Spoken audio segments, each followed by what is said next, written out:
Welcome to another exciting episode of the Million Dollar Peddlers. I'm Papergoy. And I'm Mr. Magazine. I don't know if you remember or not. No. Oh, well, that was easy. A few weeks back, we did a video, check it out if you haven't seen it already, about is it okay to be overly cautious in reselling?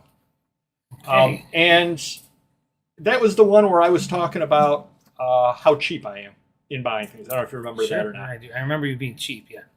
I wanted to follow up on a couple of different things. Number one, I reached out, or actually the subscriber that spent the $600-ish at Allentown when I spent $180, reached out to me and said, yes, but I went to a different show that they went to as well. And at that show, I spent $600 and some, and they spent like $100 and some. Wow. And they theorized that the reason why was because they tend to buy trade cards and postcards, whereas I don't tend to buy those. So the one show happened to have a good mix of things for them. The other show happened to have a good mix for me.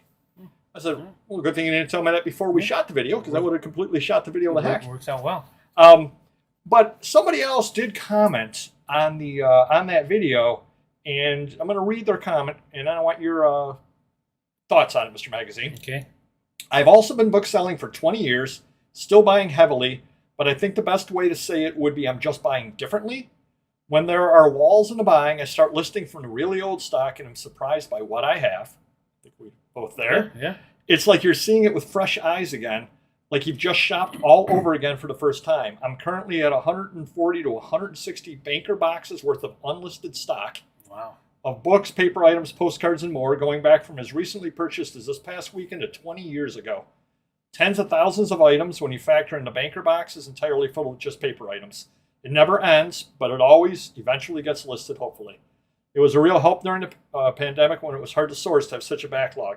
Still, it does allow you to get pickier in what you buy, and if you have a large enough back stock, you don't feel like you're missing out if you don't purchase anything for weeks at a time, because while there's always stuff out there to buy, it's not necessarily what you want to buy. What's your thoughts about that, Mr. Magazine? Yeah, definitely agree. And we're getting to that point now where we're finding treasures from years ago, and to me, it's like, free money. Even though I bought it years ago, went out, wow, this is $50, this is $100, and I don't have to buy. I'm not forced to buy these things. They're coming through my door now. And with eBay being as tight as it is, I'm even more frugal. Like, things I would normally buy, even if it's $20, $30, I'm like, I pass on it or I offer even less because I'm like, we're never going to get to it. I go, no offense, we got a million items. I don't need to buy this item. Your price is fair, but I'm just going to buy and throw it in the corner, honestly. So. And I said 100 times, I'm definitely each year goes by, I'm buying smarter. But when things are tight, I'm buying frugal and smarter, if that makes any sense. If a big truckload comes around, I'm buying pennies on a dollar. It's another ballgame. But it's definitely fun to go through the old stock and say, hey, wow, this is good stuff.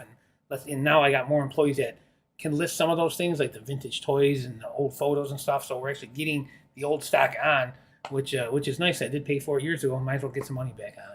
You did say something in there that I want to ask. You were saying that you're going through and you're finding treasures, $50, $100 treasures. Mm-hmm. Why are you finding those treasures now? And that might not be the right way to ask that question. I guess what I'm asking is, were you aware they were $50 to $100 treasures years ago? Or is it with more knowledge, now you look at it and you see the potential in an item that you didn't necessarily see before? No, I think I knew it was good stuff years ago when I the Ohio deal, when it was, I don't know how many, 1,000 boxes and stuff, and we knew the good, horror stuff that was in there, good records, this and that, and it was so overwhelming. We always list the easy stuff or the stuff that we can get on quickly or the stuff that my listers are familiar with listing. So if there's anything, vintage calendars or something like that, maybe we got to go on eBay. They maybe not be good to list those or something, so we'll put them on the back burner or something like that, or posters. I was just going to say posters. posters. Yeah, posters are a great example because we have a whole loft of them, and but now that we're getting through it, we're getting more organized. We have an area set up for posters now. We got a safe that's metal. We have those little magnets, so now we can do posters. So we're growing as a company as far as adapting to things that we can list now. Or we're getting the listers familiar with how to list these things, even like old action figures and stuff like that. I want to go slightly off topic so I don't lose this thought. And this is a bit of a tip possibly to everybody out there as well. I've got probably 2 or 3 boxes of posters out in the garage. First off, you ship them UPS or you ship them post office? We would give them the option. So usually post office is going to be more just because of that surcharge, right? Yeah. And my second question is, what is an easy way to identify the posters so you don't have to take 100 posters out of a box and unroll them all? Oh, that's Okay. Yeah. We haven't figured that one out yet. Yeah. We'll Yeah. come back to you later on Well, that. the real hard part is the original ones that are still rolled in those tubes, and they'll have the sticker across it. Mhm. You'd buy it in Spencer's in the Yeah, 80s or 90s. We have some Bo Jackson ones, and some of those are worth $100, but we don't know the actual pose.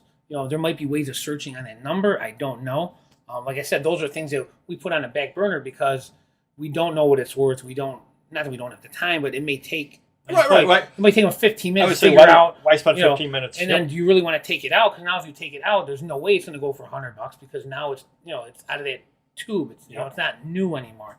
So, but that's stuff that goes in our death pile, scared pile. But it's a good death pile. It's a good scared pile. But we got a new lister now that he knows comics, he knows action figures, and I just give him tubs of action figures. Say, hey, you want to make sure $15, $20 is a minimum price point. If the figure's not worth that, you lot them out and try and get 20, 30, $50. And and he's Terapeaking some of them, and some are going for $50, $80, Oh, wow. which is great. And like I said, they're just sitting in the corner. But we wanted to get them on at some point. But now we have the perfect lister that's familiar. We can't give it to Josie because Josie's an expert on movies and things like that. Or the magazine lister, the trade card lister. Exactly. Right. They're Yeah. not gonna So it's working out perfectly. Yeah. Yeah, so I just kind of was wondering about that as well. So we've all got those piles we have out there, death piles, and I guess I've not really changed my thoughts from the past. And my thoughts all along are there are, at least in the Rochester area, I'm going to say 3 to 4 estate sales a year.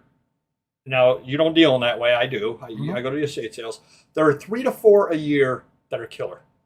And when you are at those sales, spend the money. Because I don't care if I have 10,000, 50,000, or 250,000 items backed up. If I have a chance to buy that high quality stuff at a good price, you have to buy that. Yeah, it doesn't come around that often. So you want to take advantage of it because the next 10 may be lower end or crap, so to speak. Right. And we're shooting this video end of June. I have, since the middle of March, I have purchased things at one estate sale. So we're going on over 3 months where there's only been one estate. Well, there's been 2 worth going to, I thought, and one had nothing. There's only been one estate sale that I bought anything at in 3 months. Now, that's where, granted, I've gone to other sales and things like that, but that's where having the back stock is perfect. Sure. Because at that point, oh, well, I haven't bought anything in 3 months in an estate sale. Yeah. So what? It's also flea market season. But if this were over the wintertime and I just had one sale in 3 months, I'm not going to put a dent in my back inventory. Right. Yeah. But that being said, if next weekend were one of those just gigantic, incredible sales with lots of old stuff at good prices, I'm loading up the car. I don't care. I'll figure out how to sell it later. Well, plus, if our business plan now is different from years ago, we want higher end stuff, and it doesn't come around very often. So, you're better off putting the higher end stuff on, and then the lesser stuff, hey, you might lot them out now. Where in the past, I'll get these $15, $20, $30 items on one by one. Well, now you don't need to because you only got $50 to $100 items. Definitely got to jump on them when they're there. So hopefully that helps you a little bit, and we will see you next video. Take care. Bye-bye.